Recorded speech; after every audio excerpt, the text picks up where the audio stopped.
Supermercados acusan que el paro de los camioneros ya ha provocado desabastecimiento en algunas ciudades. El ministro de Agricultura reconoce que la situación más complicada está de Temuco al sur. En varias ciudades hay restricciones con el combustible. A esta hora el gobierno y los dirigentes intentan destrabar el conflicto. Fuerte sismo en las regiones de Atacama y Coquimbo. Alcanzó magnitud de 7 grados. También fue percibido en varias provincias de Argentina. Hasta el momento se contabilizan más de 90 réplicas. Las autoridades locales informaron de daños estructurales de viviendas y edificios. Esta noche, Marcelo Lagos nos va a explicar este fenómeno y analiza sus proyecciones. Mucho susto. ¿Por qué? Porque se me movía tanto la pieza. La familia y toda la gente de Carrizal salimos todos hacia la zona segura y ahí estuvimos hasta casi las 4 de la mañana esperando que todo estuviera tranquilo y que no hubiera novedades. Lo único sé es que se rompieron las matrices del agua. No, pero hay que ser precavida. Yo salí con la cartera y la mascarilla. El Congreso despachó el proyecto de ley que mejora el acceso y montos del seguro de cesantía. Además, incorpora modificaciones a la Ley de Protección del Empleo. Para los trabajadores suspendidos se aumenta hasta en 5 meses la vigencia de la norma y también el plazo para solicitar la reducción de jornada hasta julio del 2021. Para desempleados se va a reducir a 3 las cotizaciones exigidas para acceder al seguro o 6 en el último año. Además, se van a elevar a 7 giros el beneficio máximo. La pandemia no para de golpear a los conductores de furgones escolares sin la posibilidad de trabajar por el cierre de los colegios y las restricciones para circular.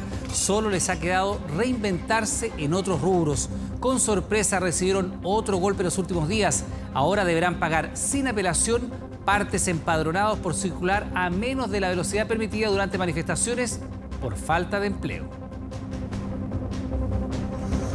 Donald Trump visita la ciudad de Kenosha contra las recomendaciones por la ola de violencia que afecta al país. El mandatario llegó a apoyar a dueños de locales vandalizados y a reforzar su discurso de ley y orden. La familia del afroamericano Jacob Blake, baleado por la espalda por la policía, dijo que el mandatario está en ese territorio para sembrar el caos y el miedo. El rey Arturo comienza a despedirse de Barcelona y hace maletas para ir hacia Milán. Prensa italiana reveló detalles de su contrato y su estrecha relación con Antonio Conte. Mientras Paredes y Montillo palpitan el superclásico de este fin de semana. Esto y más en 24 horas Deportes.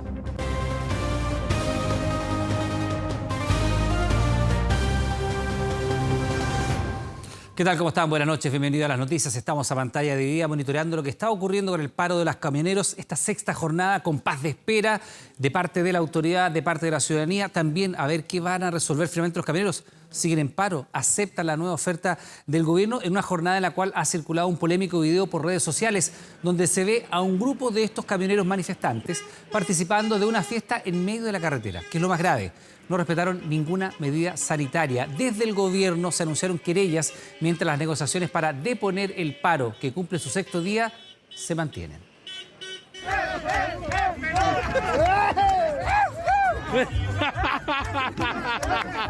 Botellas de alcohol, música y baile. Usted juzgue. Una fiesta, dirán algunos, que no tiene nada de malo. Pero sí, cuando ocurre en plena crisis sanitaria y en toque de queda.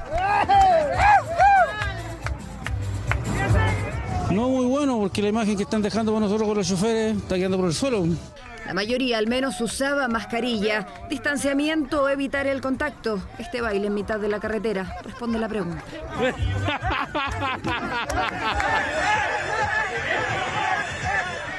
No es el único caso. En internet, registros como estos hay varios.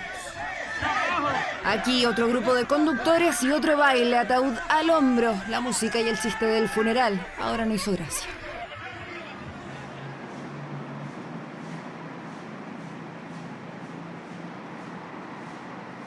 Dos episodios difundidos en redes sociales y hasta ahora nadie reconoce su participación.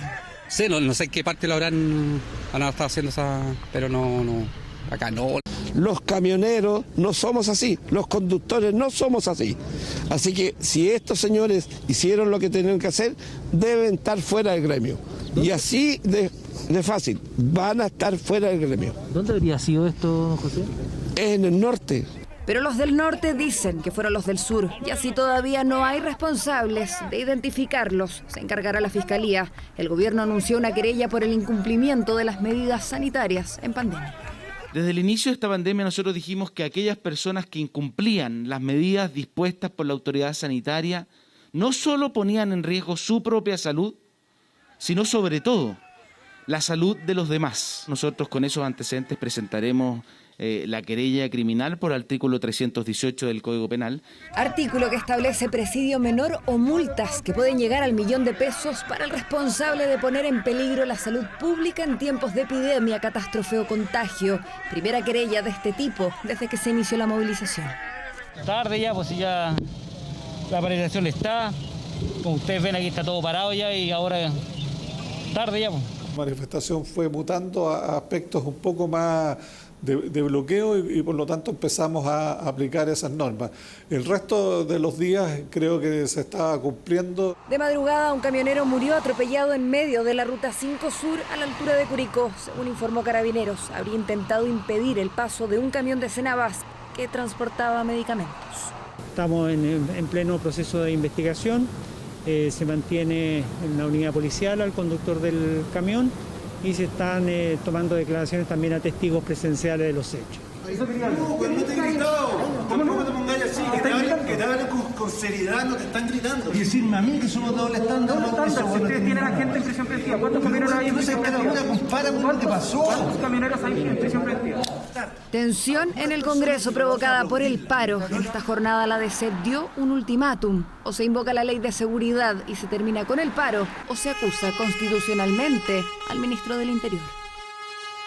El gobierno tiene 24 horas para solucionar el tema del orden público en términos de pandemia. Cuando un grupo violento quemó 4 o 5 casas en Contulmo, en el lago Lanalhue, y se sacó violentamente a familias de sus casas, nadie promovió acciones de esta naturaleza. Esta mañana se retomaron las conversaciones con el gremio y un acuerdo estaría cerca, según el gobierno. De hecho, en horas de la tarde, el ministro y dirigentes de los camioneros se reunieron de forma telemática. Las próximas horas por esto son claves a 6 días de una movilización nacional que ha provocado desabastecimiento en algunos puntos y sigue sumando diversas polémicas.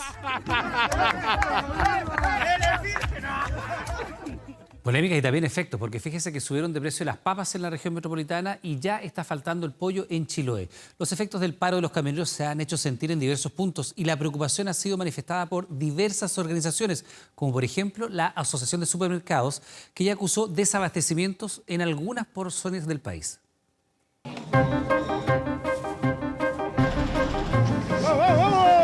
Es uno de los productos cuyo precio habría sufrido alzas por el paro de camioneros. Una malla de papa costaba 7 lucas, 7.000 pesos. Ahora hoy en día está ya en 10.000 pesos, 11, 12.000, por lo que ha afectado sobre lo del paro de los camiones. Principalmente la papa, subió como un 20, un 30%. Por ejemplo, antes una papa costaba, no sé, 6.000 pesos y está a 10.000 pesos. La explicación que se escucha en diversos puntos es que los camiones que traen este producto a la región metropolitana vienen desde el sur y no han llegado. Su recorrido generalmente se inicia en la región de Los Ríos, pero los bloqueos intermitentes en la ruta han impedido su avance. El arribo del tomate también ha tenido complicaciones. No han llegado los embarcadores por el tema del paro. Y si es que los embarcadores no vinieran para esta semana o el fin de semana, yo creo que va a haber un tumulto de tomate, mucho tomate, y ahí es donde el tomate va a echar a perder. Kilos y kilos de tomate que podrían perderse. Están en Lo Valledor, pero los camiones que vienen a buscarlos, generalmente desde el sur, no han podido avanzar y al mismo tiempo han dejado de abastecer a sus zonas. Mi apreciación es que para el sur del país, las zonas más afectadas por el tema del paro, ellos sí van a tener en este momento, ya debieran tener un alza en los productos porque no ha habido abastecimiento. Lo que es Santiago de momento está muy bien abastecido, la región, la zona central está produciendo y está abasteciendo los mercados. Así lo han sentido los consumidores en mercados de alimentos en regiones como la Araucanía y más al sur, productos que incluso han duplicado sus precios. Yo vengo siempre a comprar, pues esta me costó el otro día lucas y ahora está 1.500 cada uno. Mire, el repollo está 2.000, valía 1.000. Es la mitad del precio. El pimentón, esas cosas sí ha subido. Antes valía 800, 700, ahora vale $1.002 el kilo de tomate.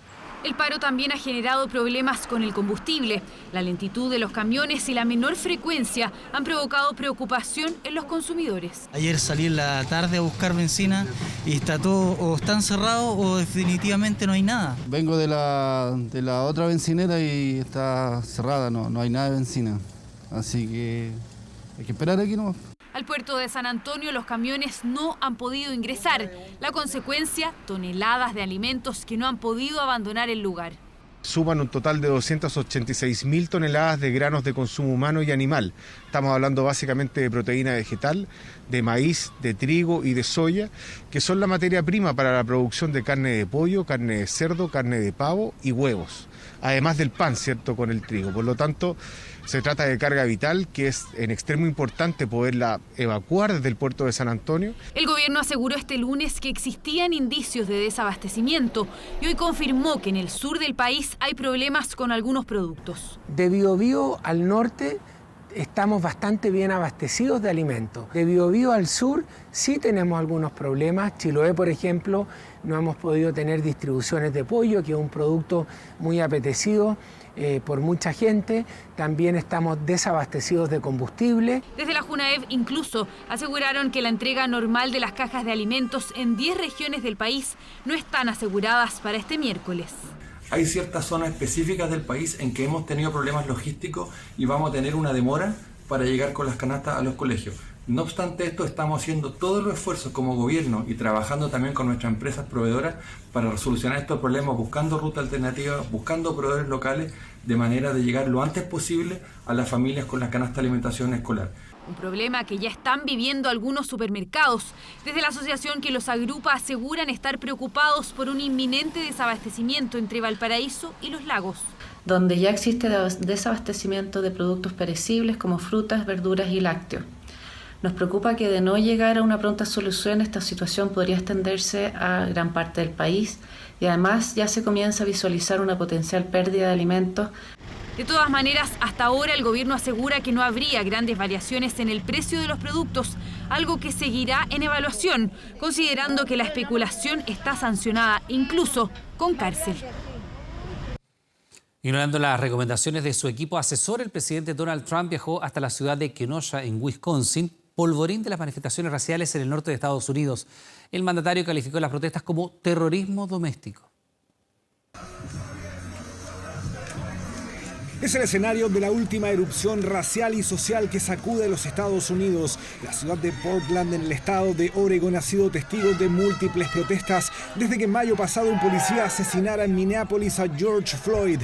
Pero lejos de calmarse, la situación ha empeorado, sobre todo desde que la policía disparó por la espalda a otro afroamericano llamado Jacob Blake en Wisconsin. El clímax de violencia llegó este fin de semana con la muerte de un manifestante de derecha, episodio que, sumado a los disturbios, motivaron la visita del presidente Donald Trump, quien contra todas las recomendaciones viajó hasta Kenosha llevando su discurso de ley y orden hasta el polvorín de las manifestaciones raciales. These are not acts of peaceful protest, but really domestic terror. My administration coordinated with the state and local authorities to very, very swiftly deploy the National Guard, surge federal law enforcement to Kenosha and stop the violence. El mandatario no fue bien recibido por un grupo de manifestantes, incluso la familia de Jacob Blake solicitó que se mantuviera lejos de ellos. We know why Trump is here in Kenosha today. It is the same reason he visited Portland. He is here to sow chaos and fear. We reject these attempts to divide us. We don't have any words for the orange man. All I ask is that he keep his disrespect, his foul language far away from our family. We need a president that's going to unite our country and take us in a different direction. Concluidas las convenciones demócrata y republicana, el actual mandatario insistió en vincular el caos y las protestas con la figura de su contrincante, a quien acusa de ceder ante la radicalización de la violencia. Biden respondió a Donald Trump. This president long ago forfeited any moral leadership in this country. He can't stop the violence because for years he's fomented it. Durante la noche también hubo manifestaciones en Los Ángeles, California. Frente a la oficina del sheriff de Westmont, decenas de personas protestaron por la muerte de Dijon Kise, otro afroamericano muerto a manos de la policía.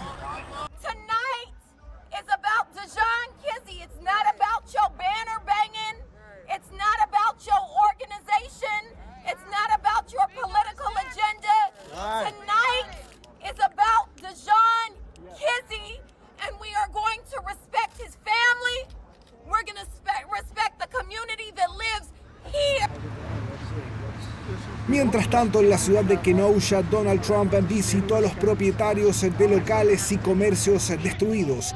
Todo esto en medio de la creciente tensión que polariza cada vez más a los Estados Unidos. Y de regreso en nuestro país, comenzó septiembre y la tierra se expresó en la zona de Atacama. Un signo de magnitud 7 despertó a miles de chilenos pasaditas las 12 de la noche, con epicentro en la zona de Huasco, en el mar, frente a Carrizal Bajo a 31 kilómetros de profundidad. Escuche bien, en 21 horas ya van 80 réplicas. Afortunadamente no hubo víctimas ni personas lesionadas. Según la autoridad, se generaron algunos rodados en carreteras y daños menores en infraestructura.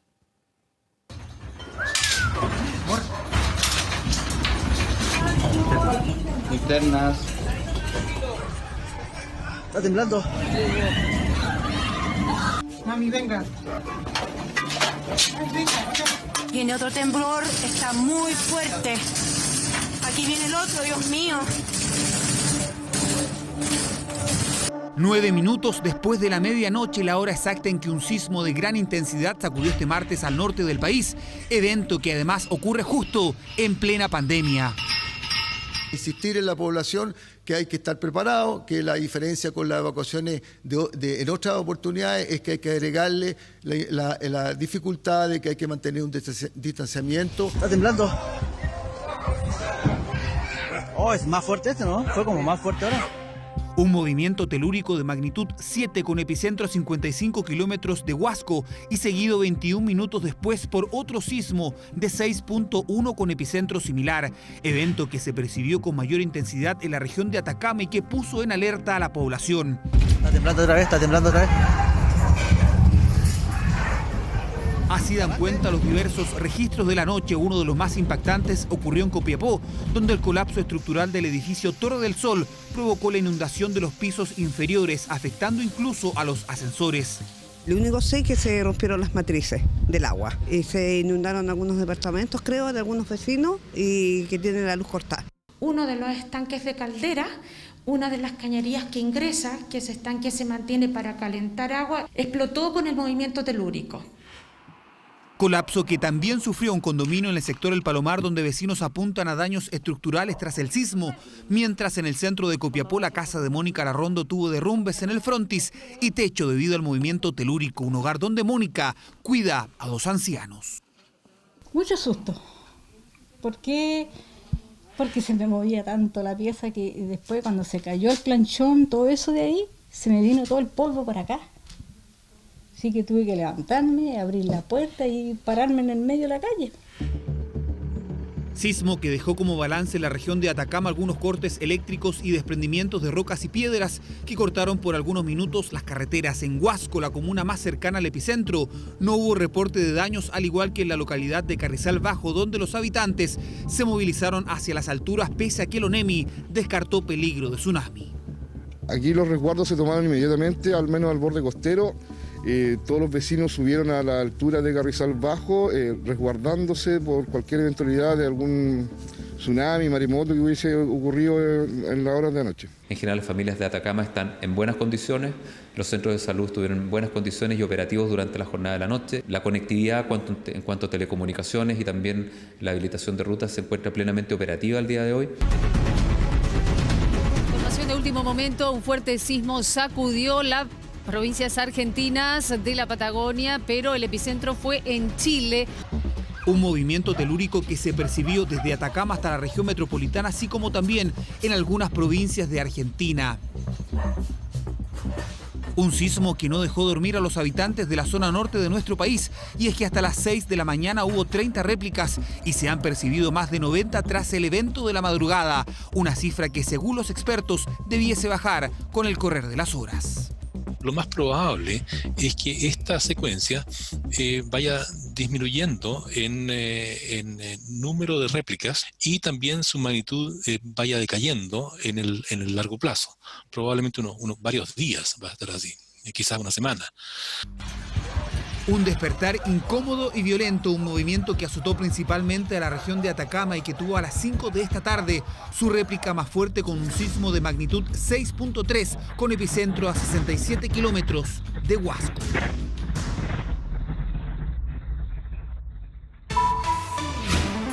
Ahora. Bien, pues esta noche la ONEMI y el Centro Sismológico Nacional realizó un balance de los efectos de estos eventos sísmicos que han afectado a la región de Atacama. Estamos ya con Agustina Álvarez con todo el detalle. Agustina, ¿qué tal? Hola Iván, muy buenas noches. Son más de 90 réplicas las que hasta este momento se han sentido precisamente en el norte de nuestro país. Esto luego del movimiento de la placa de Nazca y la placa sudamericana, la que provocaron un sismo de magnitud 7.0 grados precisamente en la región de Atacama, a 55 kilómetros al norte de Huasco.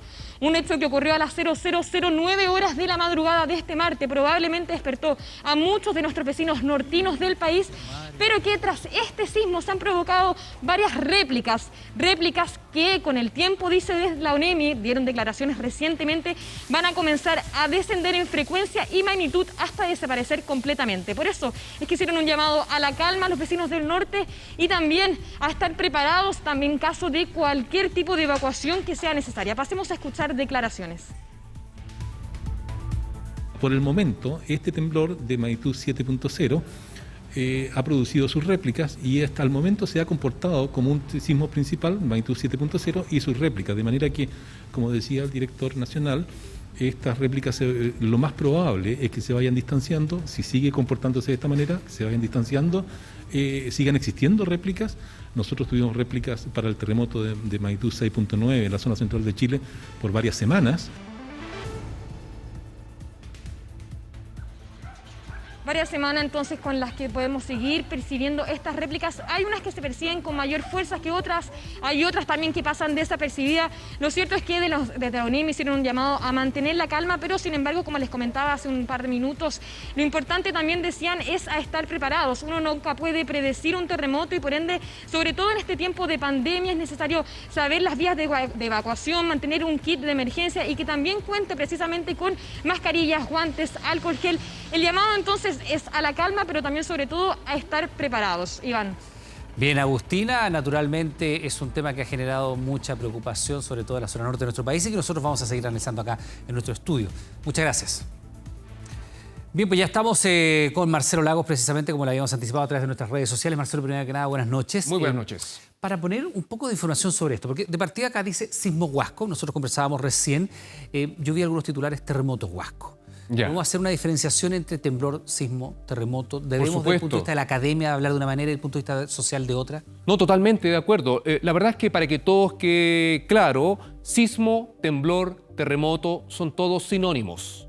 Y por lo tanto significan lo mismo, movimiento de la Tierra. Ahora, coloquialmente nosotros asociamos un terremoto a un evento muy destructivo y un temblor probablemente a un sismo que no genera tanto daño, pero eso es en lo coloquial. Decir sismo o terremoto en Huasco sería, desde el punto de vista académico, lo mismo. Desde el punto de vista técnico es sinónimo, pero en la práctica ciertamente en Chile existe esa connotación. Terremoto, daño, destrucción, víctimas, le damos un carácter más relevante. Ahora, características de lo que estamos viendo en el norte de nuestro país, que partió como a las 12:09 minutos, más perceptible, porque había una serie de sismos antes que habían alertado de que algo estaba ocurriendo. Sí, bueno, en la práctica el terremoto de esta madrugada ciertamente ocurre en un segmento del territorio chileno donde no ha ocurrido un terremoto en mucho tiempo. Generalmente la zona costera, donde ocurren los famosos terremotos de subducción, que son los más grandes registrados generalmente, instrumentalmente, y que muchas veces van acompañados de tsunami, ocurren en sectores más o menos conocidos. Cada sector tiene como una personalidad. Particularmente en el caso de las costas de Atacama, el último terremoto importante de subducción, un terremoto interplaca, ciertamente ocurre el 10 de noviembre de 1922 con un tsunami que alcanzó alturas de ola cercanas a los los 8 o 9 metros en Caldera y que probablemente fue importante en todo el borde costero de esa región y más al norte y más al sur. Y ya han pasado cerca de 100 años, el 2022 se cumple ciertamente un siglo y ciertamente es una zona que está madura. Ese concepto es bien interesante, pero también puede ser preocupante. Pero cuando tú dices una zona que está madura, significa que durante mucho tiempo no se ha producido una actividad sísmica relevante y que por ende podría ocurrir. Claramente, y justamente el evento de esta madrugada se conecta y se localiza en esta zona. Es un segmento que tiene energía suficiente, ciertamente. Ha transcurrido mucho tiempo sin un evento relevante y evidentemente llama la atención de la comunidad y de los expertos, evidentemente, porque la posibilidad de un evento relevante en esta zona es alta. Pero particularmente es alta también porque los niveles de exposición también son altos y eso implica riesgo. Y el riesgo siempre puede terminar en desastre si no lo miramos de frente. Bien, y para mirar bien ese riesgo y para entregar la información también relevante a la gente que vive cerca de esta zona, ¿no? ¿Cómo saber si esto es un enjambre sísmico y qué es un enjambre sísmico? ¿Y cómo saber si es precursor, esta serie de movimientos, de algo más grande que podría estar allí anidándose de alguna forma? La verdad es que, como bien decían los entrevistados, hay un evento principal, ciertamente que es el magnitud 7, ¿cierto? En magnitud de momento de la madrugada. sísmico, y luego ha sido acompañado en su área de ruptura y zona de influencia por numerosas réplicas hasta ahora. Más de 80 ya van. Probablemente, y esas son las que se han visibilizado, porque probablemente instrumentalmente se pueden detectar eventos mucho más finos. Sin embargo, a diferencia, un enjambre se explica cuando en una zona geográfica muy definida, confinada, ocurren numerosos eventos de similares características donde yo no logro diferenciar cuál es más importante que otro. Y eso generalmente se llama enjambre, como el enjambre de las abejas, donde todas son muy parecidas. A diferencia, acá hay un evento claramente distinto, el más grande, el principal, que sigue siendo el evento 7.0 y luego numerosas réplicas que han sido muy frecuentes en las últimas horas. Ahora, Marcelo, te lo pregunto porque vamos a ir de inmediato con una nota sobre esto. Uno cuando se acuerda de algunos de los terremotos más significativos del último tiempo en Chile, yo me acuerdo del 85, que hubo un enjambre sísmico, o al menos se hablaba de un enjambre sísmico previamente en la región de Valparaíso, que eran muchos sismos, como tú bien dices, de características similares, pero fueron finalmente los precursores del terremoto del 85. Claro.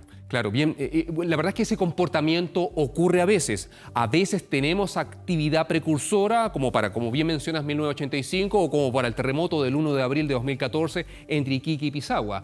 Pero a veces, sencillamente, no hay actividad precursora relevante o sistemática como pasó para el 2010. En la práctica, a veces puede ocurrir, a veces no ocurre. Y por lo tanto, hay que mirar con atención este proceso que estamos viviendo en este minuto, si es que esto termina allí o sencillamente es el inicio de algo, nadie puede responderlo y es importante por ello prepararse ante un escenario siempre grande. Bueno, precisamente, Marcelo, el remesón de esta madrugada fue un recuerdo importante para una zona, por supuesto, que ha estado mantenido en silencio sísmico durante casi un siglo, como tú bien nos decías recién. Preocupan las casi 9.000 casas que de manera irregular se instalaron en un sector que aparece naturalmente como inundable. Vemos la nota y seguimos con Marcelo Lagos. Esta madrugada de martes, la tierra se friccionó en un lugar donde existe un silencio sísmico. Los sismógrafos no se aceleraban tanto en esta zona desde 1922, cuando un terremoto 8.5 devastó extensos sectores de Chañaral, Copiapó, Vallenar y Coquimbo. La tierra como que se iba a perderse así, se iba a abrir. Y la mar. O las grandes, ¿no? Chiquititas, grandes. Casas, todo hecho tira, pues, señorita. Todo hecho tira, si aquí no le digo que mi mamá me decía, Elba me decía así, tanto que peleaban por las cosas y vino la mar en este momento. Más de 2.000 personas murieron principalmente por el tsunami que arrasó con sectores poblados. Fueron 3 olas gigantes las que rompieron casas, líneas férreas e instalaciones portuarias. Hay una particularidad que ojalá no se repita. Ocurrió un terremoto magnitud 7 el 7 de noviembre de 1922. Pero el 10 de noviembre de 1922 ocurrió en el mismo lugar un terremoto de magnitud 8.5 con tsunami. En 1922, las olas fueron de 8 metros. Este martes también hubo una crecida. El mar subió 20 centímetros, recordando que la zona es inundable y en cualquier momento podría arrasar con las viviendas que de manera irregular están sobre el borde costero. Cada vez que hay un temblor o puede pasar algo en el mar, salimos por iniciativa propia. Cuando hubo el coletazo de tsunami en Japón, aquí el agua se salieron y tuvimos que evacuar, nos obligaron a evacuar, así que aprendimos la lección y todos salimos solitos para arriba. En Los Pulpos, cerca de Caldera, el problema es grave. En el 2013 había pocas casas, así lucía en el 2016 y así está ahora. Tenemos tomas de segunda vivienda, donde dejan cercados los sitios y se va la gente y viene los fines de semana.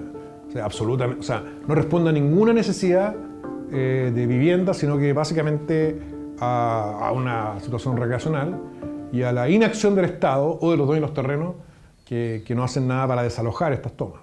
Digo que hay organizaciones delictuales que se toman los terrenos, los subdividen con máquina, incluso meten calles y después venden los lotes. En la zona de silencio sísmico entre Paposo y Coquimbo, la consultora Atisba identifica 19 tomas de terreno donde ya se contabilizan casi 9.000 casas que son utilizadas como segundas viviendas. Estamos impulsando un plan de normalización vía venta. Sin embargo, también vamos a ser especialmente cuidadosos en las zonas que podrían ser de riesgo, porque no queremos dar una falsa tranquilidad a las familias en zonas de peligro para ellos y para su propia familia. Los recuerdos del terremoto de 1922 perduran en estas fotos y en este 2020 nos alertan otra vez que estamos en una zona sísmica.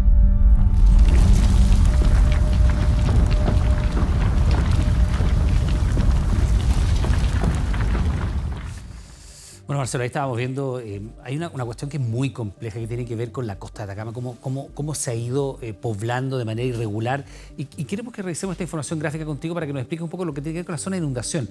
El riesgo de si ocurriera un evento sísmico muy importante que generara un tsunami. Bueno, como bien explicaba la nota, el poblamiento irregular de la costa fiscal, principalmente de Atacama, ha tenido un crecimiento excepcional, casi exponencial en los últimos años y que de alguna forma explica porque no son viviendas que busquen solucionar el problema de habitar con dignidad, sino que son segundas residencias para el descanso. Y particularmente hoy día, producto de la pandemia, muchas familias de la región de Atacama se han ido a su segunda residencia a vivir este proceso de cuarentena. Sin embargo, son tomas. Son tomas irregulares de personas que en general no tienen problemas de habitabilidad, pero buscan tener el derecho a una segunda residencia en terrenos del Estado, pero particularmente del momento que son tomas irregulares, la ocupación del borde costero, de la zona costera, la distribución, la localización de la vivienda, evidentemente en algunos lugares están ampliamente expuestos, y en este caso en el escenario de un gran terremoto en la costa de Atacama, con un tsunami relevante, como han ocurrido en Chile, los niveles de exposición, pero particularmente de viviendas expuestas a inundación, surgen como un problema real que en algún minuto va a tener que ser mirado de frente. El tema es que generalmente estas tomas irregulares con el tiempo se traducen en asentamientos formales y luego esa formalidad tiene que ser abordada con gestión y manejo de riesgos y emergencia y se hace todo más complejo. Y evidentemente acá necesitamos una autoridad que se encargue de fiscalizar y ciertamente evitar que siga aumentando este sostenido nivel de exposición en la costa de Atacama. Ahora, es muy curioso porque sí se ha terminado regularizando muchas veces tomas que son terrenos de primera vivienda. Gente que no tiene casa y que va, hace una toma, Valparaíso y el mar está lleno de esos ejemplos. Pero acá estamos hablando de casas de veraneo. Estos son terrenos fiscales que se han tomado para levantar unas viviendas muy precarias, pero que ya son casi 9.000. Y aquí tenemos una zona que está demarcada, Marcelo, de posibles áreas de inundación. ¿Qué tipo de evento tendría que ocurrir para que se produjera una inundación de estas características? Donde, por lo que estamos viendo en el mapa, serían varios cientos de estas 9.000 viviendas las que podrían ser inundadas. Bueno, como se mencionaba en la nota, por ejemplo, para el tsunami generado en Japón el 11 de marzo del 2011, 23 horas después, Puerto Viejo, que es una toma emblemática de la costa de Atacama, sufrió los efectos de la inundación. Numerosas casas fueron inundadas y destruidas. De un tsunami en Japón. Imagínate si el terremoto ocurre aquí, bajo sus zapatos, bajo sus narices. Estamos hablando de que aquí podrían ocurrir eventos sobre 8 sin ningún problema. En este escenario se modela un escenario muy grande y una inundación que podría alcanzar sin ningún problema la cota a 10 metros, incluso superior. Cota que en superficie no tiene ninguna diferencia especial de tsunamis que han ocurrido recientemente tanto en Chile como en otras partes del mundo, donde terremotos de subducción pueden generar tsunamis que fácilmente inunden hasta los 10 metros de altura. Lo importante y lo interesante es que gran parte de la costa de Atacama existe alta exposición de segunda residencia en tomas de terreno bajo los 10 metros de altura. Ahora, estos 10 metros de altura, ¿cuánto es el metraje desde la costa hacia adentro, hacia el terreno? Porque esto está en la orilla misma de la playa. Los que han estado en esa zona lo saben, son casas que están hechas a la orilla misma del mar. La verdad es que son inteligentes. Generalmente ocupan terrenos más arriba de los 80 metros de la marea más alta, donde la Armada tiene control permanente. Pero más allá, arriba de esos 80 metros, sencillamente ya la propiedad fiscal se hace sencillamente la fiscalización más lenta y en rigor la ocupación aumenta y aumenta sostenidamente. Ahora, ¿esta área que está demarcada es el área que tiene el riesgo de inundación? En la práctica, lo que se está mostrando acá delimitadamente es el límite en este minuto, de acuerdo a imágenes de satélite disponibles ciertamente, de dónde está esta localidad de Pulpulpito, que se localiza al norte de Caldera. Sin embargo, evidentemente siguen y siguen aumentando.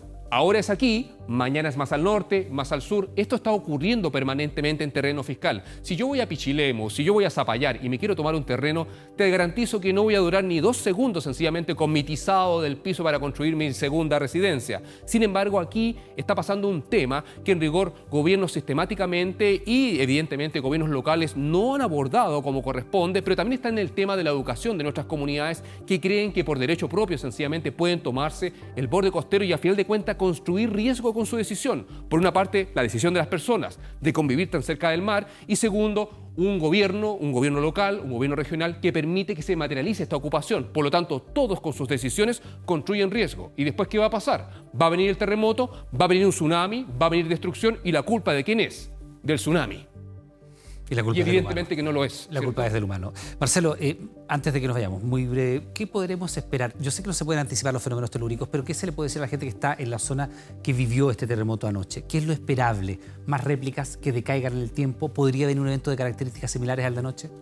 La verdad es que sí, absolutamente podrían continuar las réplicas. Estamos a horas del evento principal, eso no se puede descartar. Sin embargo, el escenario futuro es de que las costas de Atacama, tal como ha ocurrido en el pasado, en algún minuto van a experimentar un terremoto. Y es mejor mirar de frente esa amenaza latente que darle la espalda sencillamente y pensar que nunca va a ocurrir. El evento de hoy día es una señal clara de la naturaleza de que esta zona está cargada, de que la amenaza sísmica es latente y que puede ir acompañada de tsunamis y por lo tanto nos debe invitar a reflexionar para estar preparados ante una emergencia, pero también para exigir a la autoridad que dé garantías de seguridad. Marcelo Lagos, como siempre, muchas gracias por estar con nosotros. Que tengas buenas noches. Gracias a ti, Iván. Vamos con otras informaciones. Abastecían a otras bandas criminales con armas de alto poder de fuego. Ese era el negocio ilícito de un grupo delictual, quienes incluso tenían, escuche, una subametralladora artesanal a la venta. Con vigilancias encubiertas y escuchas telefónicas, la PDI logró desbaratar a esta peligrosa pandilla. Presta atención. La vida solo una y solo dime que sí pa' ponértelo de una. Hasta aquí un video de tantos que circulan en redes sociales. Lo más llamativo quizás la máscara a falta de mascarilla. Compañera, buena de tu máscara. Lo preocupante es cuando aparece entre los adultos un niño de no más de 12 años. El problema es que manipula armamento.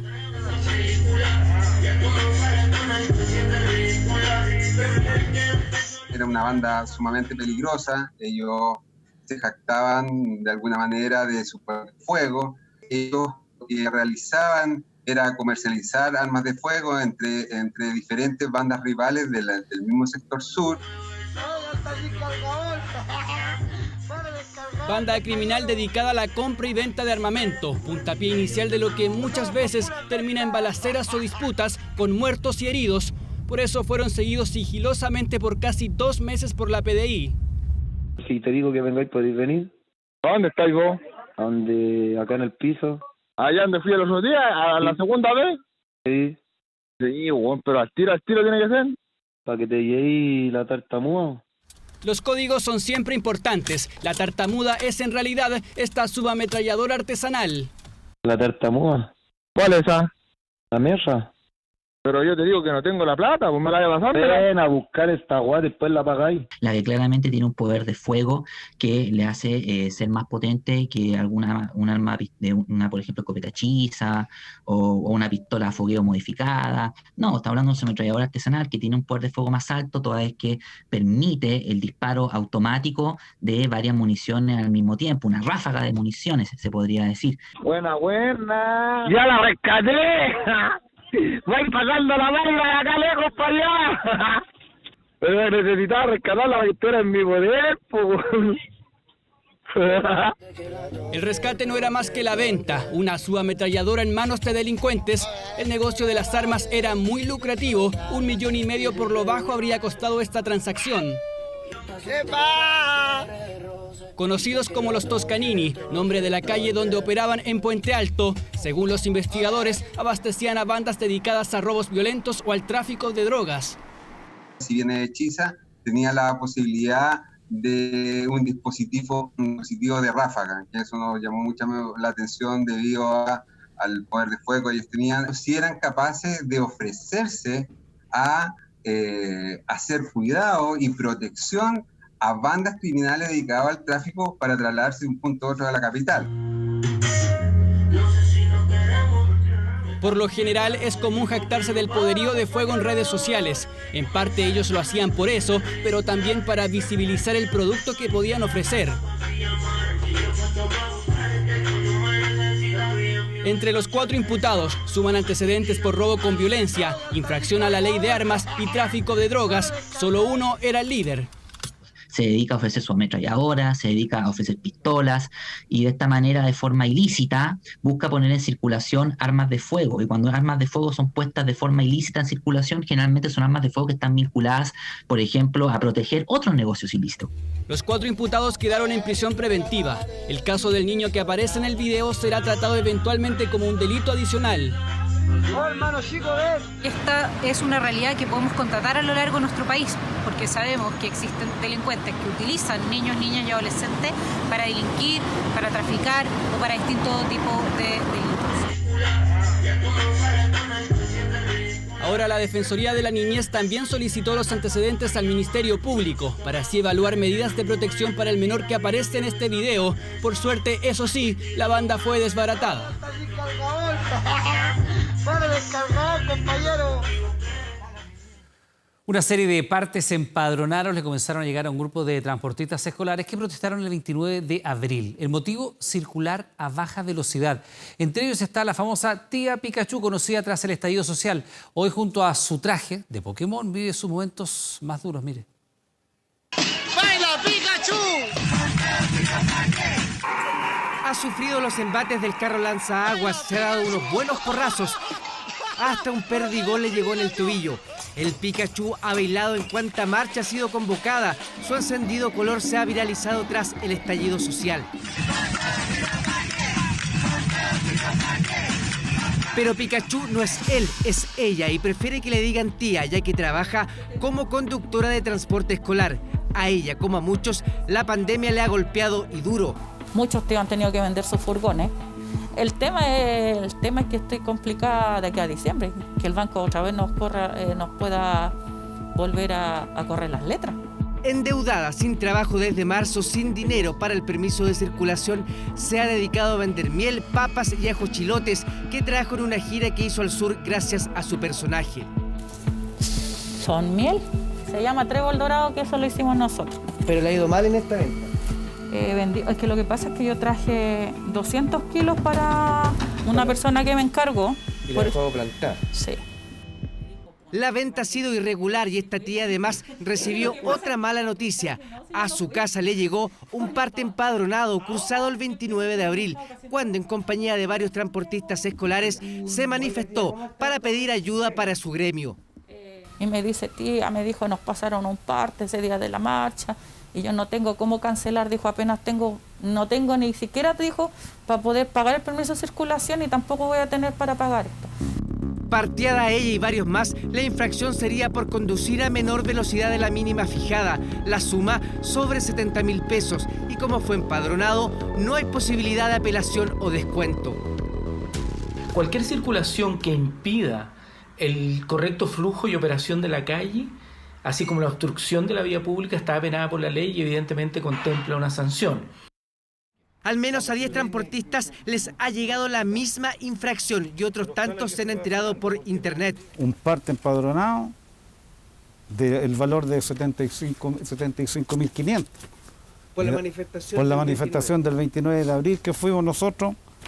Y lo encuentro, pero esto ya es lo último. No tenía la plata para pagar el permiso de circulación, imagínense ahora un parte. No solo lo consideran injusto, además aseguran que fue una manifestación absolutamente pacífica y en respuesta a la desesperada situación en la que se encuentran los furgones amarillos, aunque la marcha no fue autorizada por la Intendencia. ¿Y con el permiso de circulación cómo lo hizo?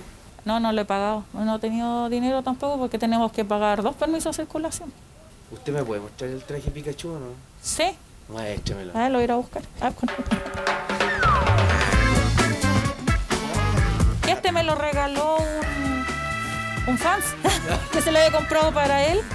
Se infla. Jorge, ¿me ayuda? La tía Pikachu tiene más de 140.000 seguidores en Instagram tras sus performances post-octubre. Pero pese a la situación que hoy enfrenta, nada la desinfla, ni a ella ni a su traje tan icónico que gracias a la ayuda de una batería externa logra la dimensión Pokémona perfecta. Y sin color político, nosotros no somos apolíticos. Esta banda y la florcita es porque los mismos, fans, no sé, picasobrinos como le decíamos nosotros. ¿Picasobrinos? Sí, sí,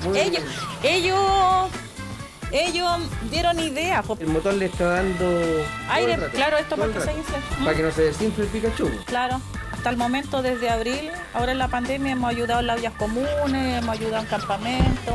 Carabineros confirmó el parte a Pablo y Giovanna por conducir a menor velocidad, lo que significa una infracción a la ley de tránsito. Desde el sábado, los partes siguen llegando a otros transportistas, un golpe más al bolsillo de un gremio que necesita más que nunca una inyección de energía tan vital como la que la tía Pikachu entrega en cada uno de sus bailes.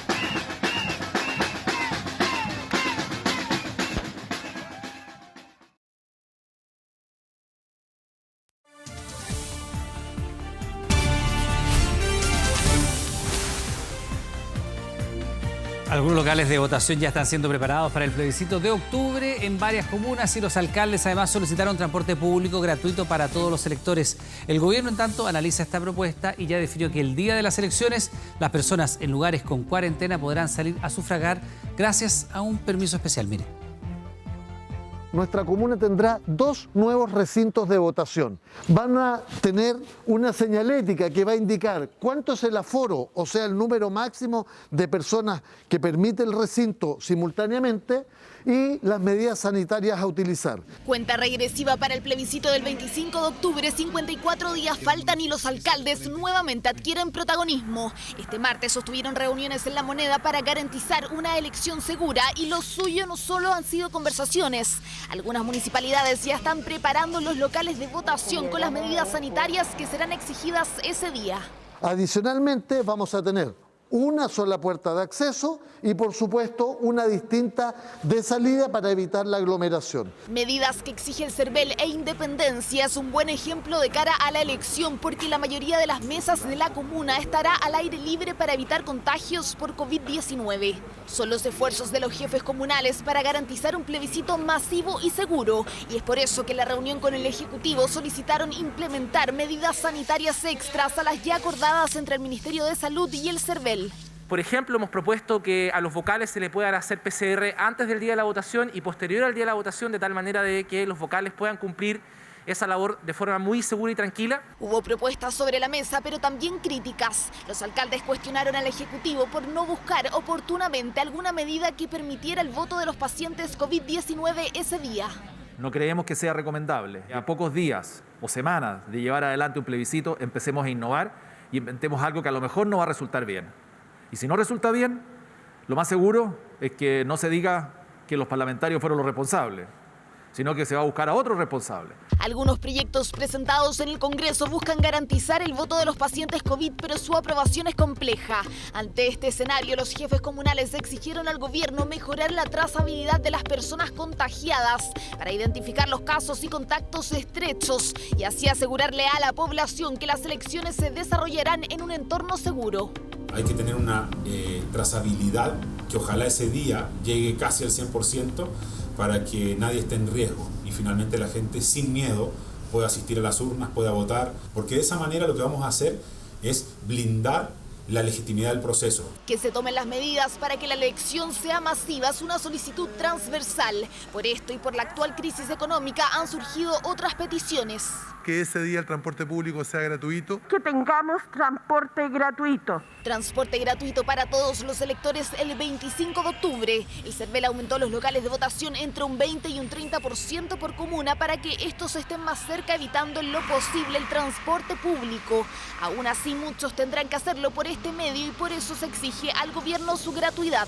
Y el transporte público puede ser un mecanismo, pero no es el único en el cual uno pueda ayudar a que distintas personas puedan llegar a concurrir con su voto. Por tanto, esta es una medida que, por supuesto, nosotros la recibimos y vamos a ver cuáles son las que efectivamente se pueden hacer. El gobierno sí aseguró otra de las peticiones, que los habitantes de las comunas que el día del plebiscito se encuentren en cuarentena puedan salir a votar, por ejemplo, con un permiso especial, siempre y cuando no sean pacientes COVID ni contactos estrechos. Todas las personas que estén en comunas que se encuentren con algún tipo de restricción territorial van a tener los mecanismos que les permitan ejercer su derecho a voto. Vamos a mirar si es necesario obtener permisos, si hay que buscar otro mecanismo. Así ya hay definiciones, aunque se mantienen diversas incógnitas. El 10 de septiembre es el plazo máximo para que el CERVEL dé a conocer el protocolo final, que establecerá todas las medidas que se implementarán en este proceso que, a pesar de la pandemia, busca ser uno de los más seguros y participativos de los últimos tiempos. Y una mujer de Temuco que requiere un trasplante de órgano y padece una enfermedad de base denuncia que su ISAPRE la obliga a viajar a Santiago para realizarse una intervención. Esto pese a que una indicación médica señala que un eventual traslado le traería serios riesgos a su salud.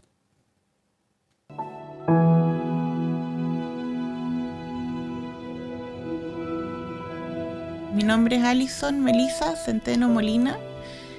Tengo hoy día un lupus eritematoso sistémico con compromiso renal grave. Los viajes familiares son ahora recuerdos que le remueven las emociones a Alison Centeno Molina, de 38 años. El lupus y la insuficiencia renal crónica terminal que la aqueja la han tenido por más de un año colgando de un hilo. El impacto es gigantesco, es un terremoto dentro de la familia. No hay otra forma. Y el tema se acentúa cuando tú ves que previniste una situación así y no funciona. Alison acudió a su ISAPRE, en este caso Cruz Blanca, en cuanto la diagnosticaron, eso en enero del año 2019. Allí presentó sus licencias y no se las pagaron. Y lo peor es que le pidieron viajar a Santiago para operarla, existiendo en Temuco clínicas donde sí podía ser intervenida. Han insistido estos meses, todo este periodo, en que yo me atienda en el prestador preferente de Santiago, que sigue siendo la Clínica Dávila, hasta el día de hoy. Y he solicitado que se haga el cambio de prestador porque la parte de nefrología no tiene prestador en Temuco. En resumen, ellos están poniendo sus intereses económicos antes de garantizarme a mí la salud que por derecho me corresponde. Alison no puede viajar a Santiago según recomendación médica por su condición y el riesgo que esta involucra en plena pandemia, porque la donante es su hermana y porque sabe que podría ser intervenida en un centro de salud de Temuco. Tú dices dónde está la parte humana de las instituciones. Yo me encantaría salir hoy día, por ejemplo, con mi hijo, al parque, a la plaza. No estoy con reposo no justificado. Yo acabo de tener una conversación con el superintendente para que agilicen y que además hayan sanciones a esta ISAPRE, que a mí me parece que está, como digo, violando derechos humanos fundamentales y poniendo en riesgo la vida de Alison. Vamos a presentar un recurso de protección el día de mañana. Además vamos a presentar una acción civil por daño moral. Desde Cruz Blanca señalaron en un comunicado que las decisiones adoptadas por la ISAPRE y comunicadas a la paciente obedecen exclusivamente a un criterio médico y que están reevaluando los antecedentes del caso para poder resolver de la mejor manera posible el problema de salud de Alison, que continúa debatiéndose entre la vida y la muerte.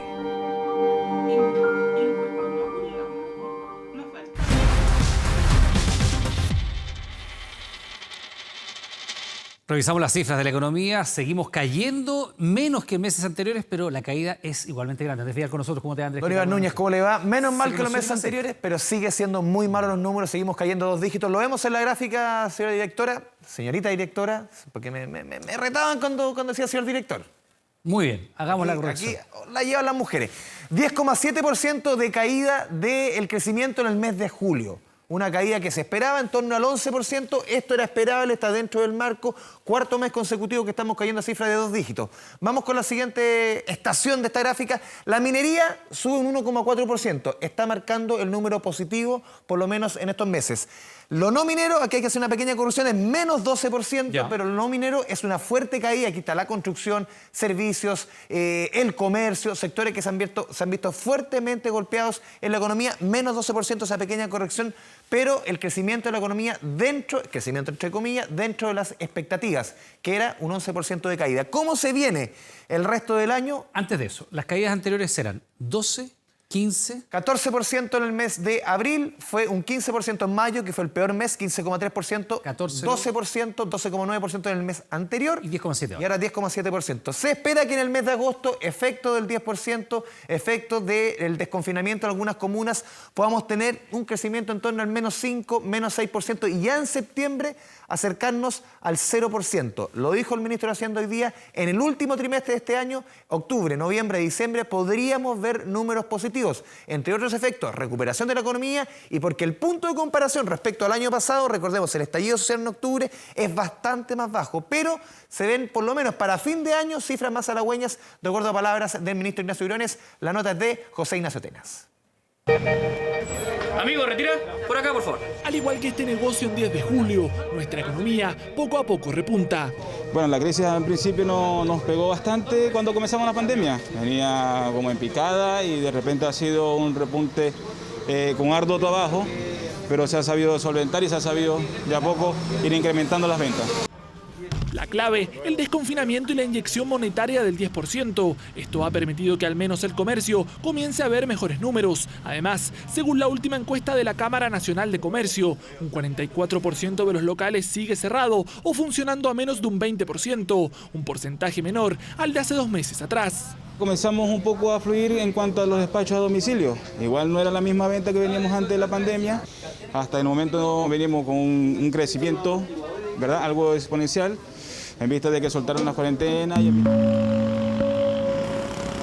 No hay forma de seguir abiertos, la verdad, porque no va a llegar nadie, o sea, imposible. ¿Vamos a conocerlo? Sí, por favor, vamos. Sin embargo, el repunte todavía no es suficiente. Un sector importante de nuestra economía continúa golpeado. Hablamos de los servicios, como la hotelería, que sigue cayendo sobre los 2 dígitos. Estamos en nada, ha sido muy difícil para nosotros. La verdad es que recursos no hay, no entra nada. Por lo tanto, se ve muy difícil el futuro. No se ve forma, no se ve momento en que entren los turistas extranjeros a Chile. De todas maneras, pese a que las cifras son negativas, son menos malas que las del último trimestre, con una minería que sigue siendo el pilar de nuestra economía. Hay que ser muy cuidadoso con la interpretación que se hace de las señales económicas. Si bien es cierto, hay señales de recuperación, no pensemos que con más confianza vamos a tener un punto de inflexión. No debemos relajarnos. Esto es un factor que va más allá de lo puramente económico. Desde el gobierno lamentaron un nuevo retroceso, pero aseguraron que hay que enfocarse en la parte del vaso medio lleno y con buenas expectativas hacia el futuro. Este tercer trimestre, lo hemos dicho, vamos a tener números negativos. Vamos a seguir teniendo números negativos, pero lo importante, son números negativos que anotan una menor caída que en el segundo trimestre. Ojalá en el cuarto trimestre lo que estamos viendo es tener los primeros números positivos. El tercer trimestre vamos a mejorar, pero de todas formas va a ser una caída importante, cercana al 10%. Y en esto va a incidir también lo que se llama la base de comparación. Esto porque el tercer trimestre del año 2019 fue un crecimiento relativamente fuerte. Mejores expectativas para una actividad económica que ha tenido caídas históricas y que dependerá del desconfinamiento y las medidas de reactivación de los próximos meses. Y lo que vamos a revisar a continuación es un reflejo de lo que estábamos viendo recién, el débil crecimiento, la fuerte caída en la economía. Tras varias semanas de negociación con la Central Unitaria de Trabajadores, este martes el gobierno ingresó al Congreso la propuesta de reajuste del salario mínimo, la iniciativa del Ejecutivo que considera un aumento en torno a 1.500 pesos, dejando el sueldo mínimo en 322.000, es decir, solo reajustado por IPC, una decisión que el ministro de Hacienda, Ignacio Briones, aseguró se tomó debido a la fuerte crisis económica que enfrenta el país, con una actividad, lo hemos visto, lo estamos revisando, que se compara con la de hace 3 años, cuando el salario mínimo era de 291.000 pesos y una tasa de desempleo de 7,3%, la mitad de lo que se registró el último informe del INE, que fue 13,1 entregado el viernes pasado. Una propuesta a la que no llegó a acuerdo con la CUT debido a que la cifra está lejos de lo que pretendía la Central Unitaria de Trabajadores, que era cercano a los 400.000 pesos mensuales. De todas maneras, este miércoles ambas partes se expusieron ante y expondrán también ante la Comisión de Trabajo de la Cámara de Diputados, que deberá discutir el proyecto en los próximos días. Escuchemos declaraciones. La propuesta es que el salario mínimo se reajuste desde 320.500 pesos actuales a 322.000 pesos y que ocurra un segundo ajuste automático por la inflación acumulada entre hoy y marzo del 2021, en esa fecha, para ingresar un nuevo proyecto de ley de reajuste del salario mínimo en agosto de 2021. Nosotros recogemos el guante respecto a la situación crítica que vive el país y hemos flexibilizado la posición entonces que tenemos respecto del salario mínimo para este periodo. No obstante ello, sí nos parece que es insuficiente pensar que el piso tiene que ser en torno al IPC. Seguimos hablando de empleo porque hoy día en el Congreso se aprobó y está listo para hacer ley 2 reformas muy importantes: a la Ley de Protección del Empleo, Iván, y también al seguro de cesantía. Lo vemos en la gráfica, números bien importantes. Aquí esto es lo fundamental. Se igualan prácticamente la Ley de Protección del Empleo con el seguro de cesantía. Perfecto. Porque antes tenían distintos requisitos, distintos beneficios, eran bien distintos. De 5 a 7 la cantidad de pagos aumenta en ambos casos. Seguro, sí o sí, de 5 a 7 pagos va a tener la persona asegurada. Se estaba venciendo, de hecho, se estaba por vencer la En el caso de los primeros que recibieron en el mes de abril, cuando empezaron a cobrar sí, estaba venciendo ahora en agosto. Vamos con la segunda gráfica. La vigencia es hasta febrero del 2021. Sí. Se ha hablado hasta marzo. Es hasta febrero la vigencia de la ley, que vencía en el mes de octubre. Y el tercer elemento, que también es muy importante, los requisitos. Se baja el requisito. Por ejemplo, 3 cotizaciones seguidas en los últimos 12 meses o 6 cotizaciones que sean no seguidas en los últimos 12 meses. Eso sí, 2 de ellas con el mismo empleador. Vamos con la siguiente gráfica. Eso con la Ley de Protección del Empleo y Seguro de Cesantía. Esto es un proyecto que se está trabajando, Iván, que es muy importante para las trabajadoras de casa particular. A principios de año teníamos cerca de 300.000 trabajadoras de casa particular. Hoy día hay menos de la mitad. Es por lejos el empleo más castigado por la pandemia. Es por ello, y ellas no están afectas, no tienen indemnización por año de servicio, no tienen seguro de cesantía. Lo que se busca con este proyecto es que tengan por lo menos seguro de cesantía. Mira, pasan a formar parte del seguro de cesantía, eso es lo fundamental, un proyecto que se está tramitando por estos días en el Congreso. La cotización, que hoy día es de un 4,11%. Las trabajadoras que tienen contrato, que no son todas, y las que les pagan las cotizaciones, que tampoco son todas, les pagan un 4,11%, que hoy día va a un fondo de indemnización. Iván. Pregunta, esto es de aquí en adelante. Un proyecto que se está tramitando. Claro, lo que pasa es que muchas pueden pensar erróneamente que ahora sí van a estar protegidas las que perdieron el trabajo. No. Esto es una situación que modifica el escenario de aquí en más. Exactamente. Entonces, la cotización de las trabajadoras de casa particular, un 3% de su cotización va al seguro de cesantía. Perfecto. Y un 1,1% sigue yendo a este fondo de indemnización que los administra las AFP. Es decir, van a tener derecho al seguro de cesantía. Hoy día, ese fondo, lo que acumulaban cuando son despedidas o cuando no tienen trabajo, sacan la plata de ese fondo y con sacada, hasta ahí llegan. Con ese seguro de cesantía tienen por lo menos, y de acuerdo a la ley, tendrían hasta 7 meses. Y la última etapa de esta gráfica, tienen plazo de hasta 12 meses, de acuerdo a este proyecto, para traspasar los dineros desde la AFP, donde tiene el fondo de indemnización, al seguro de cesantía. Es parte de lo que se está tramitando en el Congreso, pero hoy día lo fundamental, lo más importante, tiene relación con los cambios a la Ley de Protección del Empleo y al seguro de cesantía. Lo vemos en la nota de Jaime Quesada.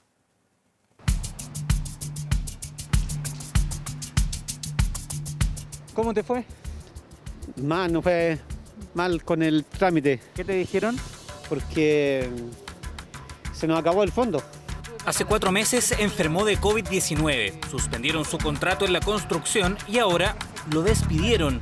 Gabriel llegó a esta oficina del seguro de cesantía para saber si podía acceder a algún beneficio. No tenemos ni una opción, para uno estamos brazos cruzados. Pero eso hasta ahora. El Congreso despachó el proyecto de ley que mejora el acceso y montos del seguro de cesantía y amplía la ley de protección del empleo. Para los trabajadores suspendidos se aumenta hasta en 5 meses la vigencia de la norma y también el plazo para solicitar la reducción de jornada hasta julio del 2021. Después de 2 meses de tramitación se aprobó una importante ley que va a mejorar la cobertura y la protección de cientos de miles de trabajadores de nuestro país. En el caso de los desempleados se reducirá a 3 las cotizaciones exigidas para acceder al seguro o 6 en el último año. Además, se elevarán a 7 giros el beneficio máximo. Sería bueno que hicieran algo porque resulta que mientras no se reactive, yo por lo menos trabajo en la construcción, si no se reactiva la construcción, de más está que se reactive el comercio. Sí, pues muy difícil porque usted va a la entrevista y le van a decir, la llamaremos. Está muy difícil para todos. Mabel quedó sin trabajo este lunes después de 7 años. Pudo acceder al seguro de cesantía y ahora espera recibir los pagos, que la nueva ley también elevó. Desde el segundo mes los giros no caerán del 55% y si la situación laboral no mejora, el sexto y séptimo podrían llegar al 45% del último sueldo. Esto tanto para trabajadores con contrato indefinido como para trabajadores con contrato a plazo fijo, como todos aquellos que trabajan en sectores productivos tan afectados por la crisis como es la construcción y como es la agricultura. Me parece muy bien y ojalá que no sean un monto así como de 50.000 pesos que a veces, o 80 que están ganando algunos, que sea por último un sueldo mínimo. Creo que estamos en la dirección correcta, hay que proteger el empleo lo más que se pueda y ayudar a la gente que va a estar desempleada por mucho tiempo y por tanto es importante que existan este tipo de medidas. Los nuevos montos y beneficios se considerarán desde agosto y por eso muchos los recibirán de forma retroactiva en los próximos pagos. Una buena noticia para 500.000 chilenos hoy día que están bajo la ley de protección del empleo y todos los que están recibiendo dinero del seguro de cesantía. Vamos a cambiar completamente de tema. Te hago una pregunta, Iván. A ver, si tú hubieras dicho cuántas hubieran crecido o no las ventas del Cyber Day. Iban a caer las ventas del Cyber Day. Es que es bien curioso el tema porque me tocó entrevistar ayer Cayú de la Cámara de Comercio de Santiago y ellos tenían el escenario de que incluso podían bajar a la mitad las ventas. Pero el crecimiento. Los números son. Vamos con la gráfica. Sí, es increíble en términos de transacciones y de plata. Antes de mostrar la cifra, tengo la impresión de que aquí hay una conjunción de el 10% de retiro, liquidez en los bolsillos. De todas maneras. Muchos chilenos aprendió a comprar por medios digitales, cuestión que a lo mejor antes de la pandemia no la tenía tan habituada. Y primer día de mes. Y además, por el rubro, y tú ya nos vas a mostrar lo que se está vendiendo, me parece que hay mucho de transformar tu casa, para la gente que lo puede hacer, en un home office, en trabajar desde la casa. Audio, video, electrónica, celulares. Lo vimos la semana pasada, lo que más se vendía también eran computadores, respaldos de cama. ¿Cuánto también? Ver, ya, mira, el número de transacciones, este número es muy importante. Transacciones, no plata. Ventas se hicieron? ¿Cuántas ventas? ¿Cuántos números de ventas? El año pasado, en el mismo Cyber Day, 802.000. Ahora mira, 1.640.000. Más de 100.000. Más de 100%. En términos de plata, porque es distinto cuántas ventas hace y cuánto volumen de plata es. Pasamos de 800.000 ventas a 1.640.000. Vamos con la segunda etapa de esta gráfica en términos de plata. En el mismo Cyber Day, en el primer día, el año pasado, se vendieron 110 millones de dólares, ahora 162 millones de dólares. ¿Tiene efecto el 10%? Sí, tiene efecto. El 10% de la gente retiró en total 15.000 millones de dólares, está retirando. Esto es el 1% del retiro, 1,5%. O sea, estamos hablando de algo muy chiquitito. No es que la gente se esté gastando toda la plata en esto. No, esto es muy pequeño, pero sin duda, muchos chilenos pero la liquidez del 10% puede estar reflejándose sin duda que está. O sea, un crecimiento del doble de un año a otro con este nivel de crisis, no sé qué otra explicación puede haber. Aparte, tú lo decías, tú dabas otras, pero también el 10%. Y la última etapa de la gráfica, también tú lo mencionabas, lo que más se vende, audio y video, preparando la casa para muchos, en muchos casos como una oficina. Vestuario y calzado. Compras que no se hicieron durante meses, ojo, ¿eh? Sí. Porque ¿quién compró ropa o calzado en estos meses? Pocaso. Y línea blanca. El año pasado lo que más se vendía, y siempre los cyber, eran los viajes. Ahora ni hablar de los viajes porque como están las condiciones, es difícil.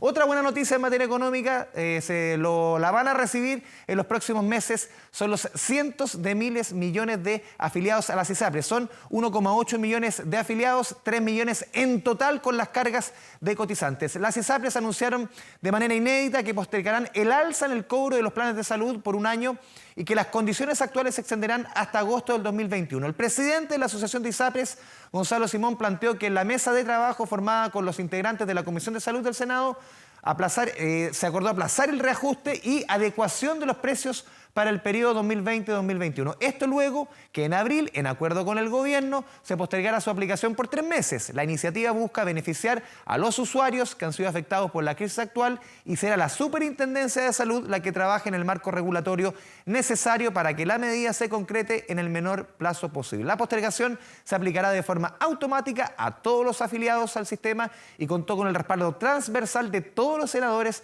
de la Comisión de Salud. Revisemos declaraciones. Esta medida permitirá que la totalidad de los afiliados de la ISAPRES abierta, es decir, 3.300.000 beneficiarios, no tengan un incremento en los precios de los planes de salud por efecto de la adecuación del periodo 2020-2021 hasta agosto del próximo año. El foco de la ISAPRES es entregar la cobertura de salud que hoy requieren sus afiliados, apoyándolos con beneficios adicionales para enfrentar juntos el COVID-19. Buena noticia para casi 2 millones de cotizantes, 3 millones de afiliados al sistema privado de salud. Mañana, Iván, hay informe de política monetaria, la radiografía de lo que viene para la economía del Banco Central. Ya. Esperemos que no sean tan malas noticias. Tenemos buenas noticias. Son menos malas que la anterior, eso sí o sí. Bien. Andrés, muchas gracias. Que esté bien. Buenas noches. No tengo tejado de vidrio, me han perseguido porque buscan un asesinato de imagen. Fueron las palabras y la respuesta de Pablo Longueira tras ser consultado por su actual situación judicial. El ex senador por la investigación debe acudir, usted sabe, a una audiencia de preparación en octubre, lo que ha generado cuestionamientos de quienes aseguran que la indagatoria no le permitiría postular lo que él está buscando, cargos de elección. No tengo mochila porque no tengo tejado de vidrio, métetelo en la cabeza. No tengo mochila, compadre. Así intentó aclarar las dudas, explicar su situación judicial y reafirmar su inocencia. Pablo Longueira en una tensa entrevista radial, protagonista de una irrupción que provocó reacciones el fin de semana luego que anunciara su retorno a la primera línea política. Camino por la calle con la frente en alto y las manos limpias. Se lo dijo el IMETEI, que no hubo nadie más honesto que yo en la política chilena, compadre.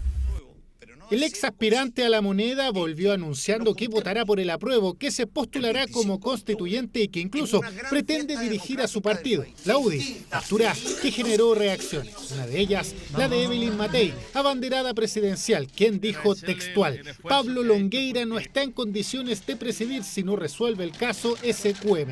El ex ministro respondió en otra entrevista. Ya, pues llama a que voten por mí. Me pareció muy mal gusto lo que hizo la Evelyn Matei. Muy de mala leche. Longueira, por este hecho, aseguró que solo se contactó con SQM cuando en nombre del gobierno lideró las conversaciones tras el fallido royalty en 2010. La Fiscalía investiga un correo del exgerente de SQM, Patricio Contese, a Longueira del 5 de agosto de 2010 en medio de las negociaciones para elevar el royalty a las empresas mineras. En mi vida jamás nadie me ha ofrecido algo indebido. Ten claro que si alguna vez alguno me hubiera ofrecido una coima, pero lo saco de mi oficina de la peor forma que te puedas imaginar. Luego que el apellido Longueira figurara en la carpeta judicial SQM, llegó el sobreseimiento en 2019 por el delito reiterado de facilitación de documentos tributarios falsos. Sin embargo, se mantiene la acusación por cohecho reiterado entre 2010 y 2011. Arista que ya tiene fecha de audiencia de preparación de juicio oral. Está programada para el 5 de octubre. La Fiscalía está pidiendo una pena de 818 días de reclusión menor en su grado medio y asimismo la inhabilitación temporal para el ejercicio de cargos y oficios públicos durante el lapso de 5 años y 1 día. De su posible candidatura a la UDI y de su inminente postulación a un cargo de elección popular si se impone el apruebo, también hubo palabras. Pablo Longueira está inhabilitado para la vida política por tener suspendido su derecho a sufragio al ser acusado por el Ministerio Público por delitos que merecen pena aflictiva. En consecuencia, él no puede ser candidato a un cargo de elección popular no hay ninguna sentencia. Por lo tanto, no hay nada que impida a ningún ciudadano, ni a él ni a otro, poder asumir un cargo público.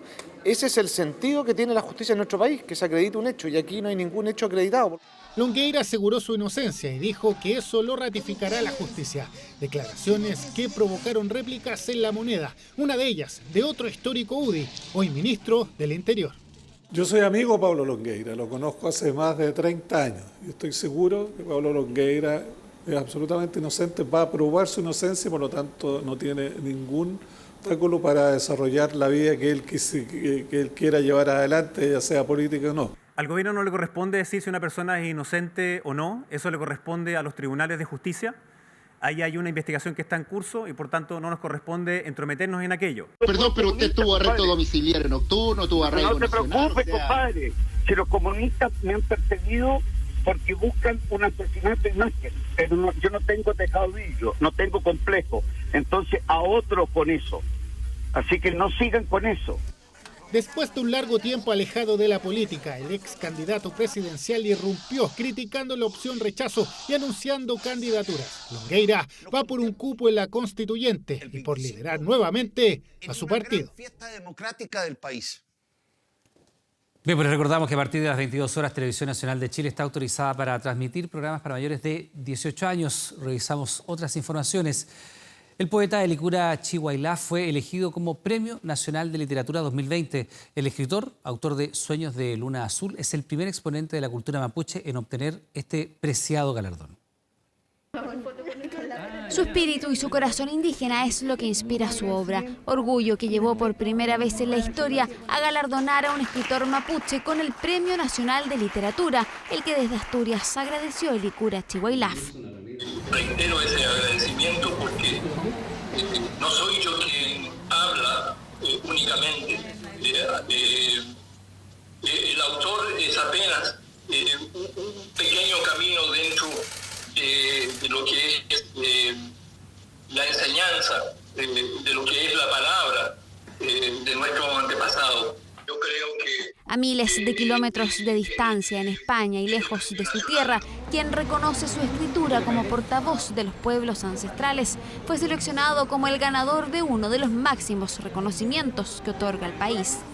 Por su vasta trayectoria y por su capacidad de instalar la tradición oral de su pueblo en una escritura poderosa, que trasciende la cultura mapuche, con maestría y haciendo uso de una expresión muy propia, ha contribuido de forma decidida a difundir su universo poético en todo el mundo.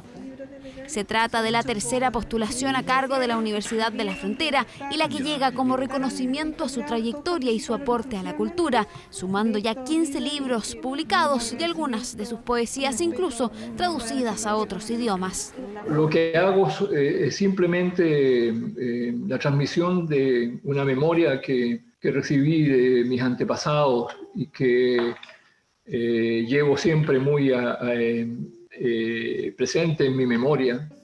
Destacado poeta cuyo trabajo trasciende y hoy incluso marca un precedente al honrar su etnia, según dice, transmitiendo la memoria de sus antepasados. El gobierno de Nicolás Maduro indultó en las últimas horas a 110 presos políticos, entre ellos varios rostros conocidos de la oposición venezolana. El mandatario firmó un decreto en el cual se indulta a diputados encarcelados, exiliados o con la inmunidad allanada, así como a periodistas y activistas que habían sido arrestados durante su gobierno.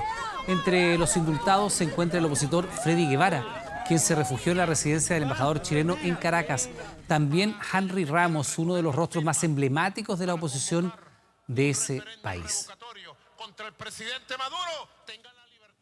Bueno, usted de seguro habrá visto decenas de animitas contiguas a la línea del tren, mezcla de recuerdos y religiosidad. 69 de ellas deberán ser removidas por los trabajos del nuevo metrotren a Melipilla.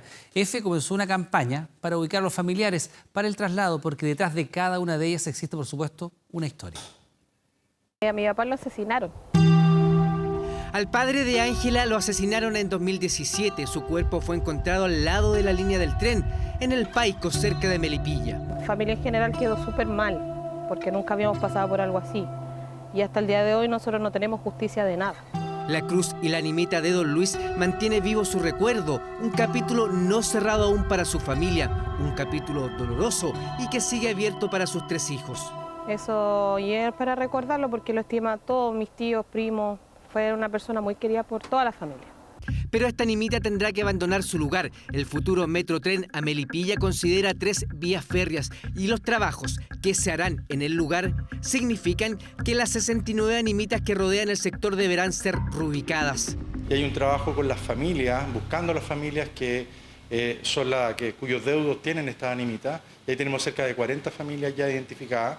Y ciertamente en un proyecto de esta envergadura, el relacionamiento con la comunidad y lo que esto representa es un factor súper importante de cuidar y algo que estamos contemplando en este proyecto.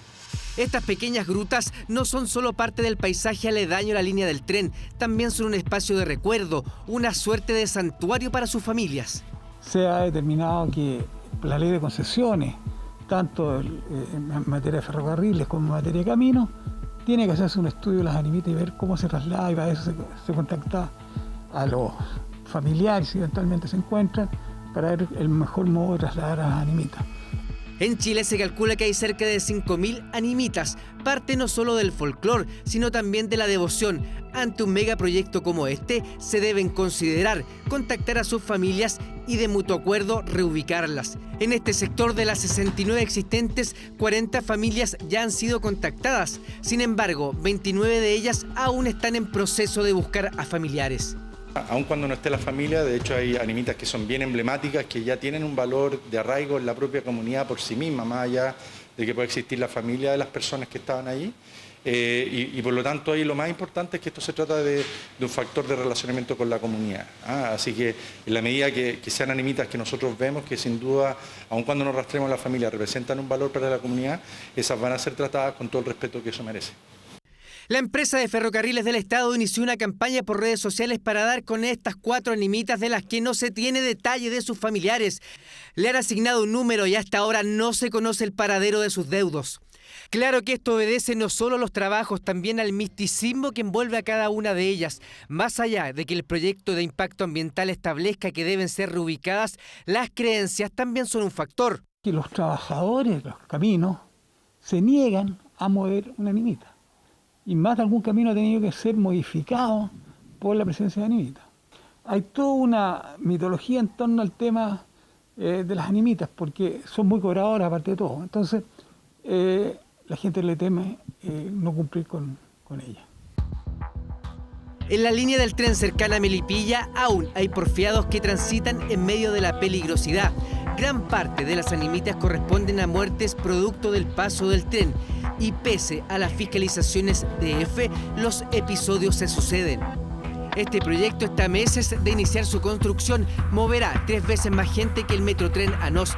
Ángela y su familia ha aceptado que la animita de su padre sea redestinada. Ellos se contactaron con nosotros. Me dejaron una cartita en la animita de mi papá y yo me contacté con ellos porque ellos hacen, para no pasar a llevar, digamos, al dolor de la familia, se puede decir, esto va a ir todo cerrado. Donde va a ir el tren y el Metrotren va a estar todo cerrado, entonces la animita tiene que quedar afuera, fuera de ahí. Pero ellos hacen todo. Lo más seguro en que sus viajes en tren, auto o bus, usted haya visto decenas de estas animitas. Las 69 cercanas a Melipilla serán reubicadas. La cruz que recuerda a Don Luis se trasladará unos metros más al norte. Son mezcla de recuerdo y del folclore de nuestras rutas. Las animitas que hoy flanquean esta línea férrea cambiarán de lugar de cara a que este Metrotren entre en operaciones a fines del año 2025. Es una máquina como entrenador tácticamente.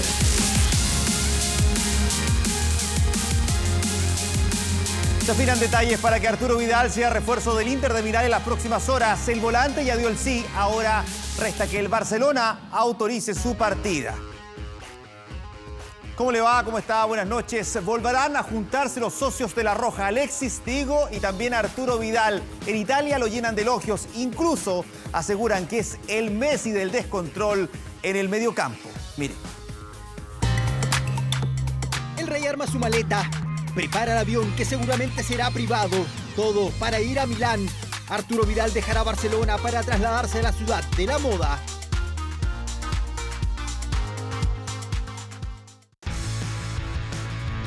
Gaceta de los Sport informa este martes del Cine en Volante. 2 años con un sueldo de casi 6 millones de euros por temporada.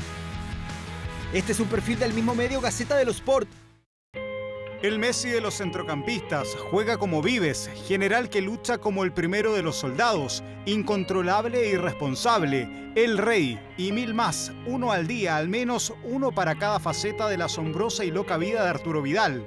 Así lo retratan en un perfil donde también resaltan su infancia pobre en un barrio caluroso, donde debía saltarse las comidas no por opción. Yo quedé sola cuando Arturito tenía 4, con los 5 niños yo quedé sola. Hacía aseo. A Vidal ya lo esperan en Lombardía, donde compartirá camarín con Alexis Sánchez y volverá a trabajar con Antonio Conte. Es una máquina como entrenador, tácticamente el número 1, pero también a la hora de entrenar es muy fuerte, porque ahí aprendí a jugar de volante de box to box, como se dice. Entonces marcaba en mi área y podía llegar a marcar muchos goles. En cosa de días se debería cerrar pronto la incorporación de Vidal a Inter, por mientras continúa en Barcelona entrenando y paseando con sus hijos. Piero Ausilio es director deportivo del Inter y habló este martes de Vidal. Seguro que nos gusta Vidal, pero ahora es jugador del Barcelona. Si lo dejan ir con las condiciones adecuadas, consideraremos ficharlo. El Rey espera pacientemente. La de Inter sería su 5ª camiseta en Europa tras Bayer Leverkusen, Juventus, Bayern Múnich y Barcelona. Arturo Vidal y una teleserie que se aproxima a su fin. Ahora, ¿sabías de que eso se concrete? Y su compadre Alexis Sánchez se olvidó de la presión de ser titular, de marcar goles y las asistencias. El tocopillano está cargando baterías bajo el sol para esta nueva temporada. Está de vacaciones y así se tranquiliza un poco el chileno. Centro y está Alexis. ¡Alexis Sánchez! Hizo goles y entrenó durante toda esta última temporada, pero el Niño Maravilla por estos días está ocupado y concentrado en otros asuntos.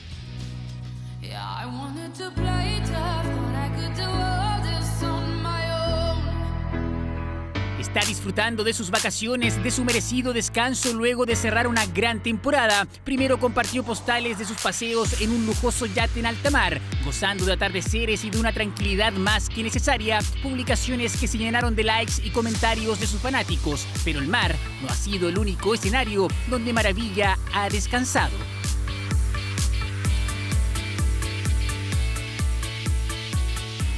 Barolo es una pequeña y mágica localidad en el norte de Italia. Paisajes llenos de colinas y viñedos dan vida a un escenario de ensueño. Este fue el pueblo escogido por Alexis para pasar parte de sus vacaciones, disfrutando también del preciado y exclusivo vino que ahí se produce. Y sus perros pudieron con la tentación. Atom y Umber, sus 2 queridas mascotas, lo han acompañado en estos días alejado de las canchas. Pero eso no durará mucho tiempo. El próximo lunes 7 de septiembre, Alexis Sánchez, Antonio Conte y el resto de las figuras del Inter comenzarán los trabajos de cara a la próxima temporada. No pudieron ganar el calcio, tampoco la Europa League. Por eso, el tocopillano y sus compañeros trabajarán duro para no quedarse con las manos vacías. Al menos el chileno ya recarga energías.